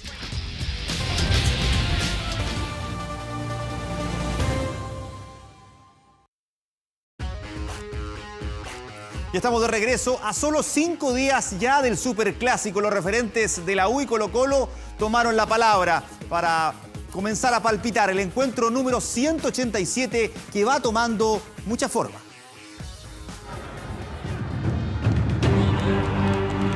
Porque vamos a necesitar de todos para el día domingo y más aún jugando un clásico, ¿no? Definitivamente un partido especial, para algunos el más importante del fútbol chileno. El Superclásico enciende la semana. La verdad que muy motivado para lo que va a ser el domingo, un nuevo clásico. Desde la estadística no es un misterio que la ventaja es para el Cacique. 85 triunfos para el hoy equipo de Gualberto Jara, mientras que solo 48 celebraciones para los azules. A conseguir el objetivo que es ganar, que es sumar de a 3 esperemos estar a la altura de lo que venimos siendo hace años. A sus 40 años, las molestias físicas del último encuentro quedaron atrás. El tanque ya está al 100% y amenaza a la U. Y con 40 años, la verdad que estoy muy motivado, muy contento, muy feliz de poder tratar de seguir jugando, demostrando para lo que estoy. El archirrival también advierte, Montillo sabe de estos partidos, con 36 años quiere acabar con los 7 años sin ganar en el Nacional. Ojalá que así sea, ojalá que tenga un gran desempeño, que pueda ayudar a mis compañeros a conseguir el objetivo, que es ganar. A buscar el resultado. Pero tenemos que salir a pelear. Todos queremos que es ganar. Para poder sacar ese partido adelante, que es muy importante. Un partido especial que aún no tiene dueño, será la U o quizás Colo-Colo, el superclásico desde la mirada de sus referentes. Y el presidente de la NFP, Paulo Milad, realizó un positivo balance del retorno del fútbol y apuntó a la prevención, que seguirá siendo clave para la continuidad de la competencia. El timonel del fútbol chileno defendió los horarios y los cambios de la comisión arbitral, asegurando que todo está planificado para que funcione más allá de los nombres propios, como es el caso del cesado Enrique Osens. En cuanto a la selección, se trabaja con Reinaldo Rueda y se confirma que las clasificatorias comienzan en octubre. Escuchemos al presidente de la NFP, Paulo Milad. Inédito para el fútbol chileno este tipo de protocolos que se tienen que cumplir, que han respondido los clubes de muy buena forma, y vamos a seguir trabajando de la misma forma, muy unidos con los clubes, porque si le va bien a todos los clubes, también le va a ir muy bien a las selecciones. En cuanto a las fechas FIFA, se mantienen. Vamos a revisar esto que aconteció ayer por la noche con problemas. Cristian Garín logró sortear la primera ronda del US Open al vencer al crédito local Ulises Blanch, 244 del mundo. El partido duró cerca de 3 horas. Y el marcador fue 4-6, 5-7, 6-4, 6-4 y 6-2. Ahora la raqueta número 1 de Chile se medirá ante el kazajo de 32 años, Miklay Kukushkin, 90 del ranking ATP. El duelo se juega mañana miércoles cerca de las 12:30. Para que usted también esté atento, Garín comienza recién a defender los puntos. Y esto es en la NBA, porque los Celtics de Boston vencieron 102-99 a los Toronto Raptors en la segunda semifinal de la conferencia este y gana la llave por 2-0. Jason Tatum fue la gran figura con 34 puntos, 6 asistencias y 8 rebotes. En los Raptors, Pascal Siakam brilló con 20 puntos y 6 asistencias. El próximo duelo entre ambos se juega el jueves a las 18:30 horas de nuestro país. Ahí está todo en la burbuja. Y esto pasó hoy con la definición de la cuarta etapa del Tour de Francia, con la victoria de Primož Roglič, uno de los favoritos, que gana en un recorrido de 160 kilómetros con final en montaña. Así el ganador de la Vuelta a España del 2019 se queda con el primer título. Claro que el liderato sigue en manos del francés Julian Alaphilippe, que mantiene el maillot amarillo. Mañana, miércoles, quinta etapa, 185 kilómetros de recorrido. Y con esto finalizamos deporte, pausa comercial, pero usted sigue informándose en 24 Horas Central con Iván. Aquí están. Buenas noches.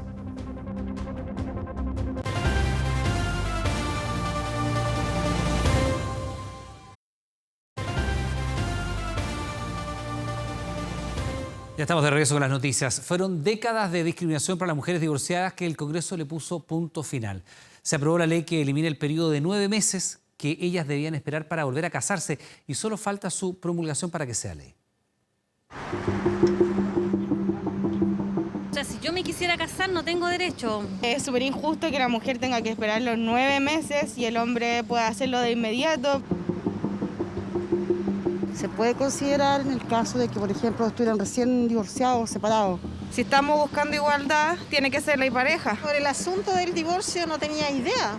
Son 130 años de discriminación hacia las mujeres, décadas donde solo ellas han tenido que esperar 9 meses para volver a casarse tras un divorcio.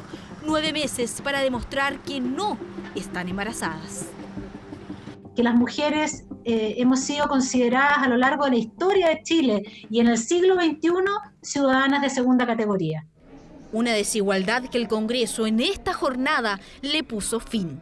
Me sentía así como violentada, discriminada. Encuentro que de verdad que no corresponde, no podemos ser de otra categoría. Finalmente ese es mi tema.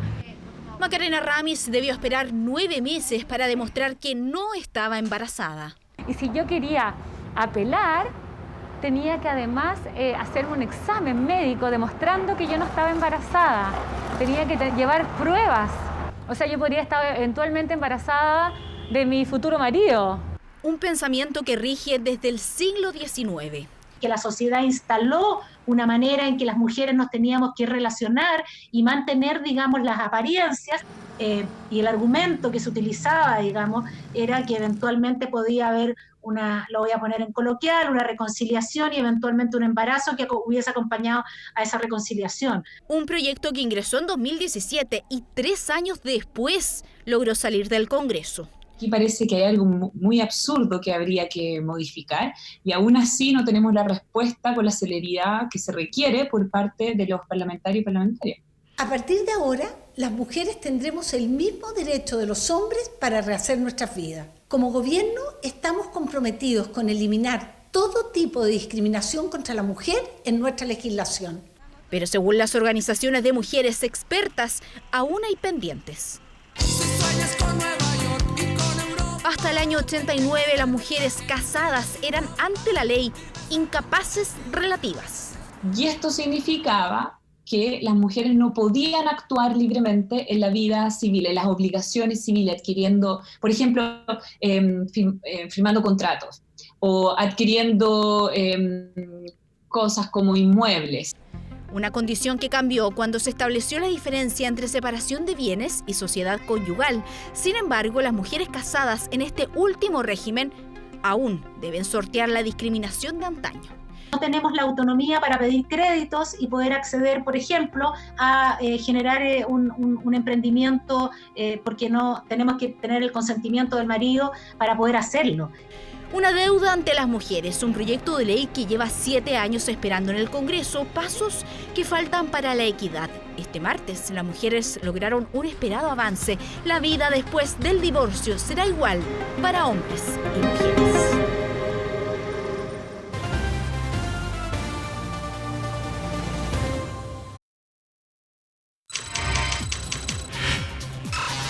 ...24horas.cl.